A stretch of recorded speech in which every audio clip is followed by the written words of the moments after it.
November 13th, we've spent months putting together evidence and working with several attorneys and other organizations to kind of build a case against Andy Stern. When the story started coming out that he was visiting the White House all the time, he had unlimited access to Obama. I mean, we always knew that, but we didn't really know to what extent. So you have a packet, and this is a letter we sent the United States Attorney. Now, the acting U.S. Attorney is Channing Phillips, and ultimately it's his jurisdiction to prosecute and to investigate all violations of the Lobbying Disclosure Act, and this is what we're talking about. Now, anybody can lobby. You can go visit your senator to talk about attacks in your home state, and that's technically lobbying.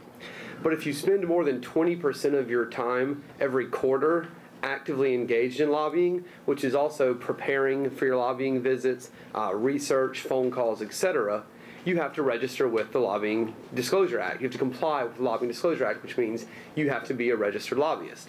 If you're not a registered lobbyist and you spend more than 20% of your time per quarter actively engaged in lobbying or lobbying activities, you're in violation of the LDA.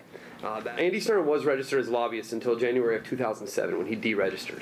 So I guess if you're a lobbyist and Obama says we're not working with lobbyists and you want to work with Obama, you just deregister and keep lobbying. Well, that's what Andy Stern did. The 13 days come from his 11 White House visits in one quarter, plus personal Twitter and other press accounts that show that he's meeting with members. That's the 13 days. That's your 20% threshold. That should be enough evidence to at least have the Attorney General respond.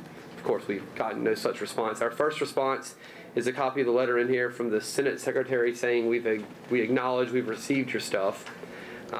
What is the AWF mainly trying to achieve with the investigation of Mr. Stern and Ms. Berger of the SEIU?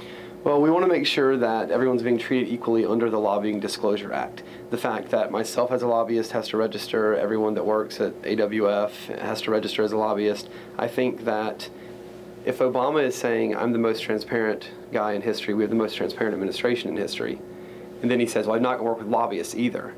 The fact that he has someone of high influence like Andy Stern, who appears to be actively lobbying, who's not registered as a lobbyist, then I think the Obama administration has the obligation and responsibility to do something.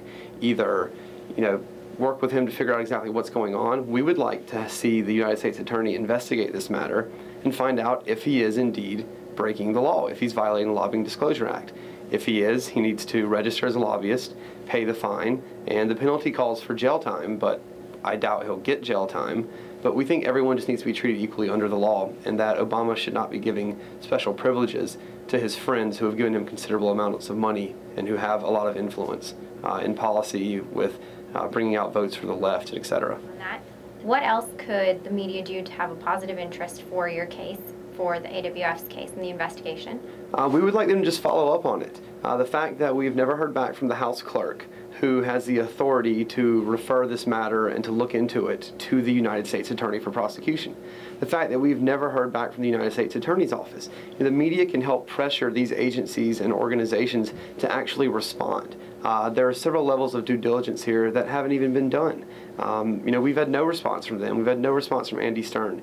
And I think just pointing out the hypocrisy that surrounds this whole thing helps give the public a better idea of exactly what's going on in Washington and how this administration, is playing games. It is politics as usual, and it is Washington as usual.